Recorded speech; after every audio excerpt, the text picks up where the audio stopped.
வருமானத்துக்காக சொந்தமா மாவு கடை வச்சிருந்தேன். அந்த மாவு கடையில மாவு அரைச்சிட்டு வித்துட்டு இருக்கும் போதுதான் வந்து பாத்தீங்கன்னா வியாபாரம்னா என்னன்னு புரிஞ்சுக்கிட்டேன். கரெக்டுங்களா? உழைப்பு இல்லாம வியாபாரம் நடக்குமா? வியாபாரத்தை ஓபன் பண்ணிட்டு உட்காந்தா வியாபாரம் நடக்குமா? முதலீடு போடாத வியாபாரம் நடக்குமா? மூணுமே இல்லைன்னா அந்த வியாபாரமே கிடையாது. கரெக்டுங்களா? ஆனா இந்த வியாபாரம் இருக்கு இல்லைங்களா, உங்க வீட்டுல காலையில 6 to 7 எல்லாரும் பல் தேய்ச்சிட்டு வந்தீங்களா? காலையில குளிச்சிங்களா?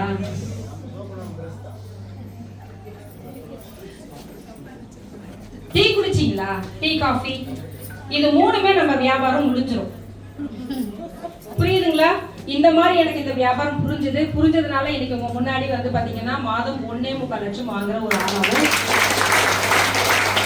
பிளஸ் இன்னைக்கு ஒரு 15 foreign trip, Dubai, China, Thailand, Indonesia, துருக்கி, லண்டன், ஜெர்மன், அடுத்து போக போற நாடு ஜப்பான். அதாவது உலகத்தோட எத்தனை லக்ஸுரிஸ் இருக்கோ அத்தனை லக்ஸுரிஸையும் உங்களுக்கு பார்க்கணும்னு ஆசை, கனவு, லட்சியம் இருந்தா வெஸ்டீஜை பண்ணுங்க.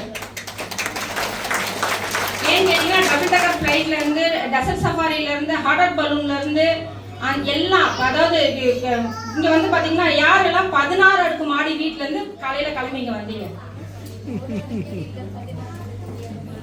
கரெக்டுங்களா?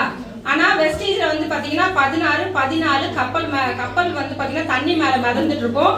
அதுல இருந்த 4 நாளும் நான் என்ன பண்ணுவேன், நைட் 1 மணிக்கு போயிட்டு கூட கடலை எட்டி பார்ப்பேன், எப்படி இவ்வளவு ஃபாஸ்டா போகுது சாயாம.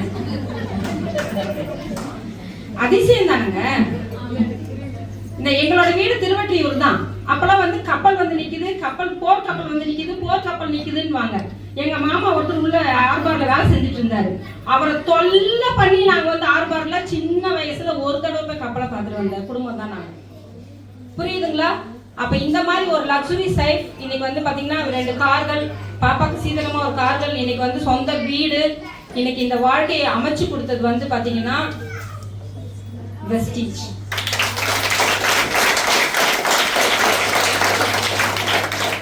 இது கூட இங்க நிறைய லேடிஸ் வந்திருக்கீங்க இல்லையா, உங்க சொந்த காசுல 1 முழம் மல்லிப்பூ 50 ரூபாய் கொடுத்து இன்னைக்கு காலையில இந்த வாரத்துல யார் வச்சீங்க? உங்க சொந்த காசுல 1 முழம் மல்லிப்பூ இன்னைக்கு 50 ரூபாய். யாரை எதிர்பார்ப்பீங்க?